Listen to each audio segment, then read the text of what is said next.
Next up is the presentation from Ryan Silvestri, the Woodstock's upcoming reappraisal. Mind if I join a bit of the table here so I can address both the board and I think that's fine, yeah. is that okay? Yeah. All right. So I'd like to introduce myself. My name is Ryan Silvestri. I'm the co-owner of New England Municipal Consultants, and I'll be your project manager for your 2027 townwide reappraisal. So we kind of just want to do a Q&A kind of quick forum, and we'll kick off. We're starting the legal conversion. We're converting out of an old valuation software to a new valuation software, and that process has started, and it will be starting through September. Our goal is to start collecting data as early as this December. So which will really put us in a good spot to really go through and systematically recollect data throughout the town. The biggest thing I really want to convey to the residents of Woodstock is that everything that we're going to be doing is going to be new. If we're looking at everything with fresh eyes, we're going to be visiting every property, or at least every property's value is going to be a change.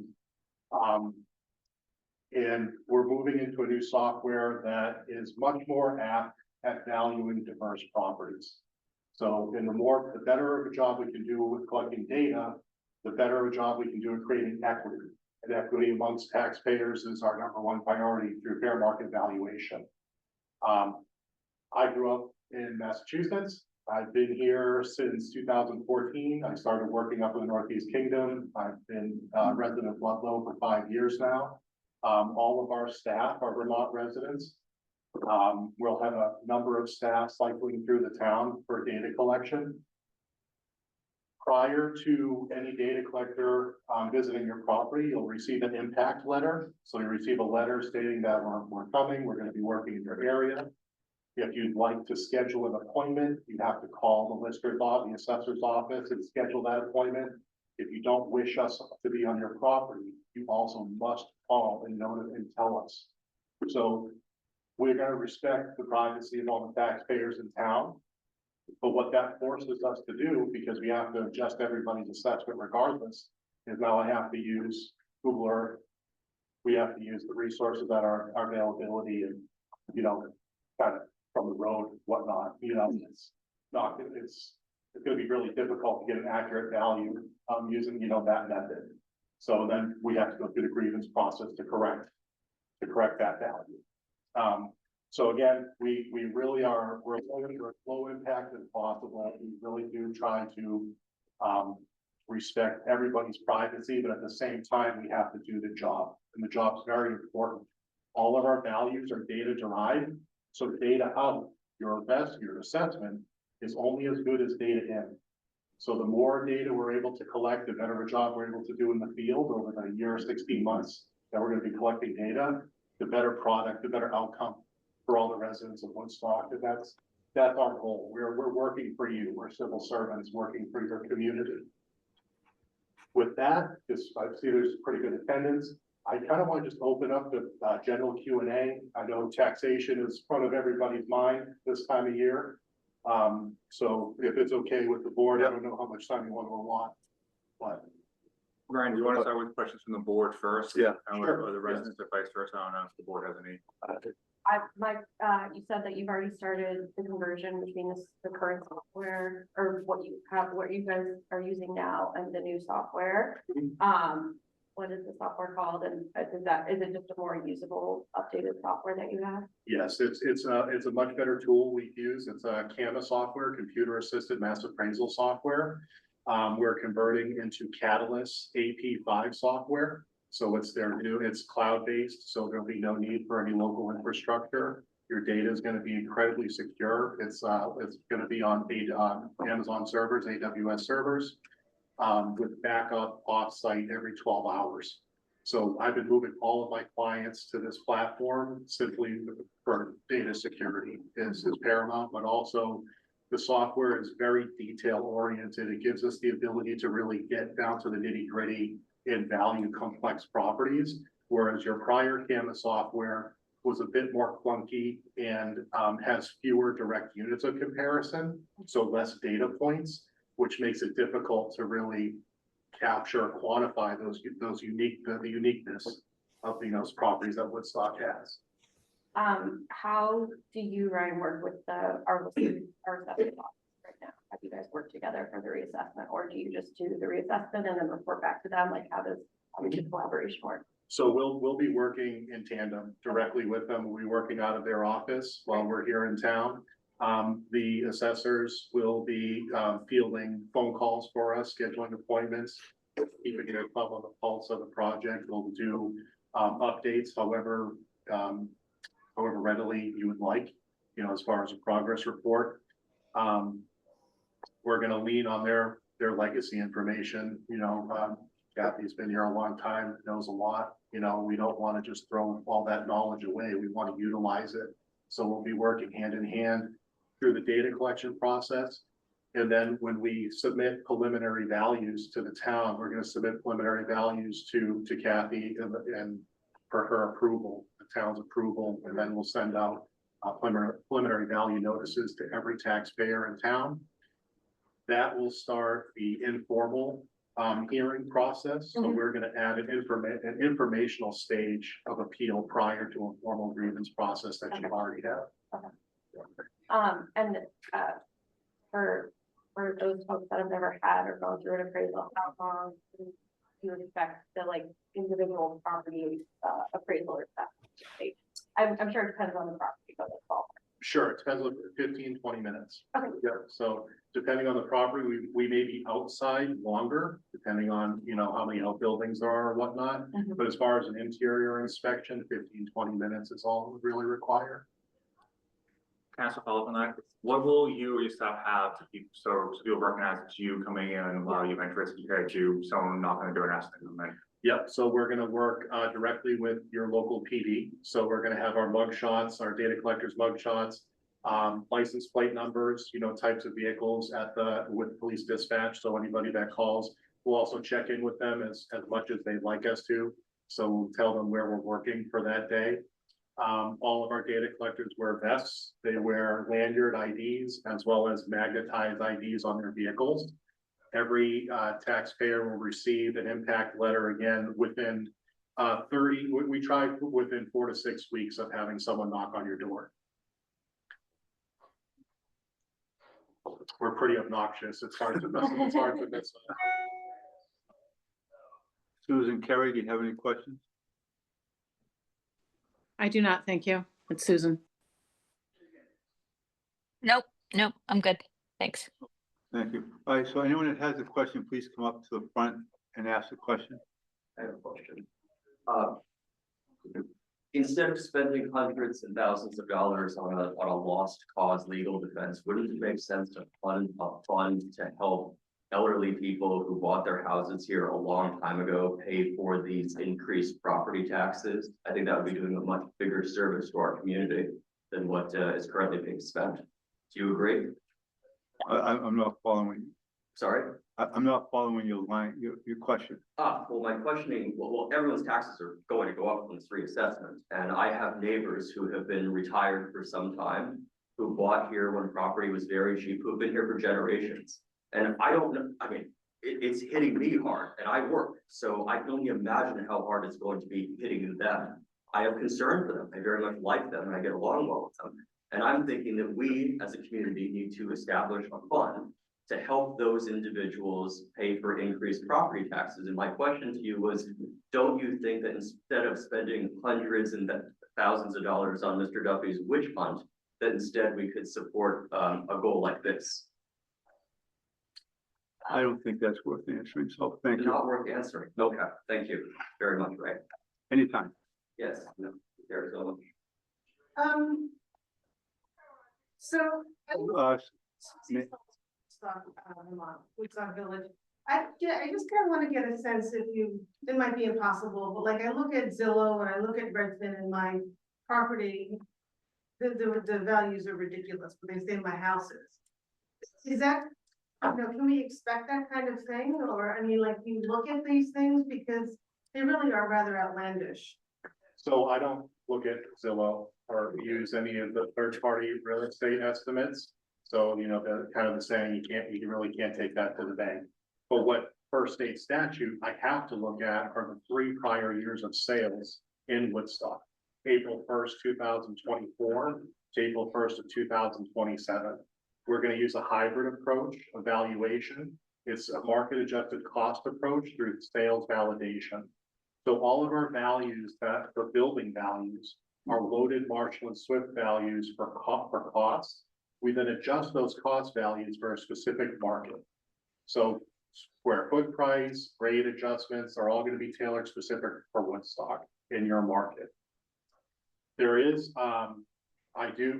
we are working with property valuation review to allow for some type of time adjustment. 3 years of sales is a long time. And typically we would want to focus on the prior 16 to 18 months of sales, because the state says we're to set fair market assessment as of April 1st, 2027. But if I'm using a sale from 2024, there may be some change in that amount of time, obviously. So we tightrope walk, because we also have to get this whole project validated by the state of Vermont. And that's exactly what they look at. They look at sale price versus assessment. And if we're off by greater than 10%, they're gonna question myself, in the project. The one thing I will address to, I'm sorry, the gentleman. Nicholas Selden. Nicholas's question was, everybody's taxes are gonna go up as a result of the reappraisal. That's not true. So right now, the entire town is, Grand List is being equalized by a statistic called the CLA, the common level of appraisal. Your common level of appraisal has fallen to 59%. This is basically the state saying, we have to add 41% to everybody's educational tax bill, because your assessments are so far below market value. When we do reappraisal, we have an average percent of change. So I'm going to use Dorset as an example. We just finished their reappraisal. Dorset's average percent of change is plus 92% across the board. So they had gone an incredible interval without doing a reappraisal as close to 20 plus years. If your value goes up less than the average, the burden of taxation has been shifted to everybody else's property who has increased at the average and not more. So that's why using this common level of appraisal as an equalizer, reappraisal is regressive, right? So people whose property value is not going to increase as much as the average, they're paying more than they should now, right? And people whose property values are going to increase more than the average, their property taxes are likely to increase, but it's an indicator that they're paying less than they should now. So instead of letting the state equalize the entire town with an umbrella statistic, we're going to equalize each taxpayer's individual assessment through fair market valuation. I got it. This is being recorded, Yes. so I'm gonna put this transcript to ChatGPT so I can put it into simple terms. I kind of understand, you explained a little bit. That's complicated for the average person. It's gonna cause a lot of confusion. The CLA is hard. The CLA is difficult. It's, so adversely, if your common level of appraisal was 120%, the state would be reducing your educational yield by 20 for everybody by 20%, saying that you're over assessing property. Sales are beneath what current assessment levels are at. So, but simply put, right, the balance, right? So budgets that go into tax rates, values go up, tax rates come down. Right? So if your property value doubles, that is not an indication that your taxes are going to double. Okay. What percentage of houses are going to go down in taxes, in your opinion? I have no way of knowing that without looking at your database. I'd have a better feel for that. I'd say 8-10 months into the project. Okay, so it's possible that 0% would go down. Sure. Okay. Yeah, I guess that's fair. Can I speak, when you come to speak, you have to stop, write your name down, so we make sure we spell your name right in the minutes going forward, and we assume there'll be a lot of speakers, I want to make sure we get everyone's name correct. Sorry. Okay, come on up. Yeah, I'm sorry. Barbara Kennedy, I live in Woodstock. Could you, just write your name? So, okay, thank you. Is it possible that we as citizens of this community can have access to what is this data that you're collecting? Of course, yeah. So once we've submitted our preliminary value notices to the town, all that data is going to be released as public information. From Just what? as of today. Okay, so as far as, so we're gonna be collecting data, so such as building type, type of materials that the building is built out of, so your siding, your roof, size, quality, conditions, so we grade homes based on their quality of construction. And then we depreciate homes based upon their current condition from when they originally were built. That information is public. Kathy, you can correct me. It's on the, it's on NIMRIC, it's on the parcel data. You can search it on our website, On whose website? the town's website, Thank you, if you go to the assessor's page. thank you, that's what I wanted to, I wanted to know. Yep. And new copies of those data cards will be available once we submit the preliminary value. Anyone online got questions? I don't think we're online, but it's on. Graham? Hi, Curry for Woodstock. Do I need to write my name? Yes. Please.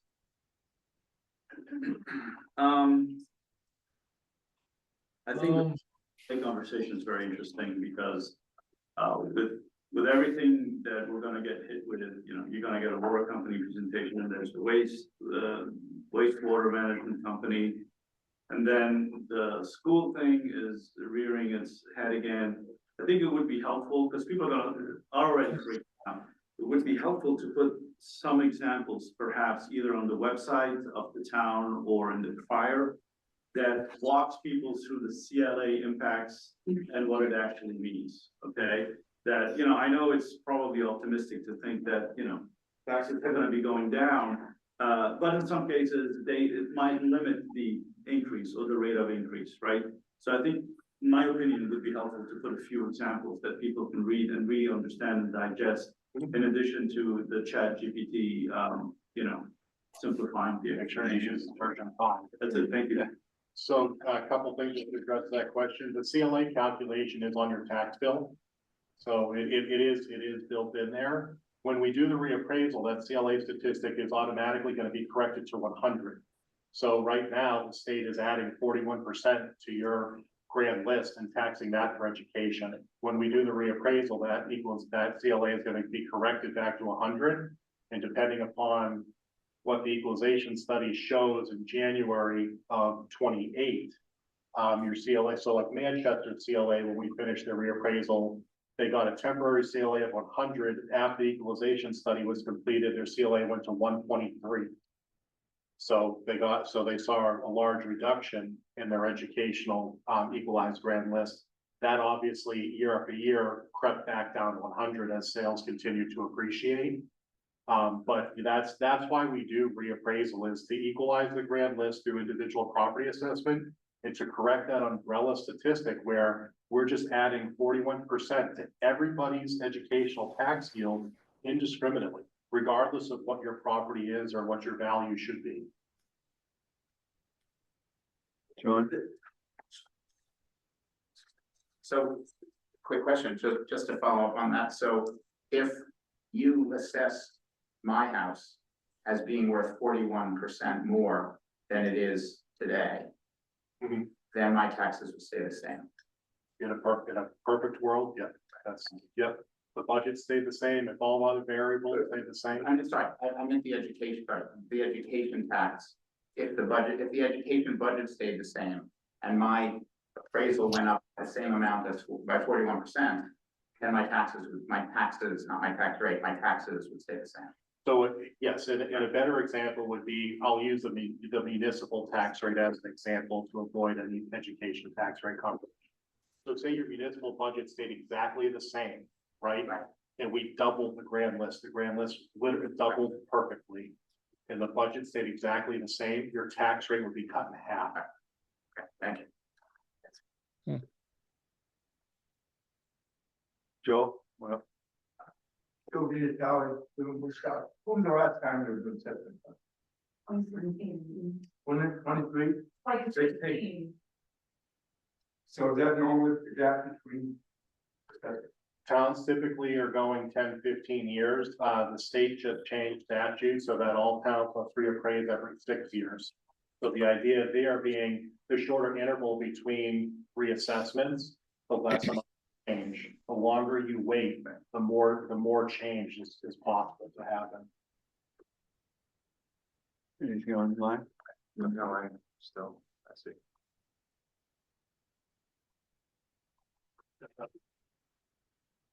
This is just a clarification on. Name, Roger Logan, Woodstock. A clarification on the data, gathering part of this. Are you sending questionnaires or anything beforehand, or are you just telling us when you're gonna show up? Or, We're gonna send you the impact letter, saying that we're gonna be working in your area within the next 4 to 6 weeks. that's a lousy name, impact letter. Yeah. It's, I'm sure it's required, but, okay, thank you. I'm So, open for, suggestions. Writer. a welcome letter, right? Thank you.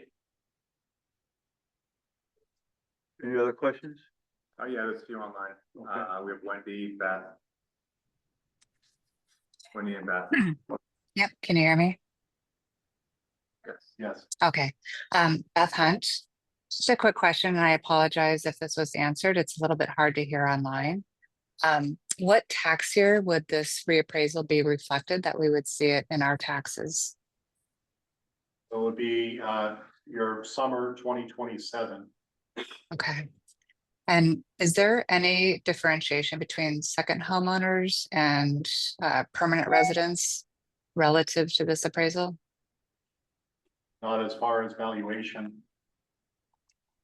That would. Thank you. That's reflected in the tax rate that's set by the legislature. Yeah. Okay. Thank you very much. Wendy, so. Wendy?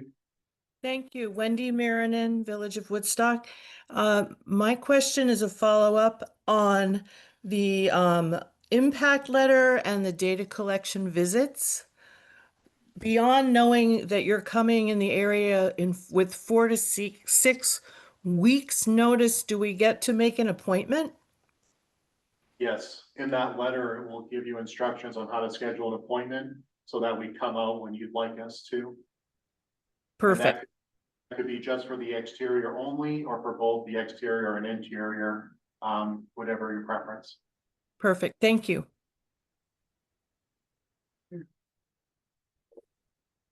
Any other questions? Okay.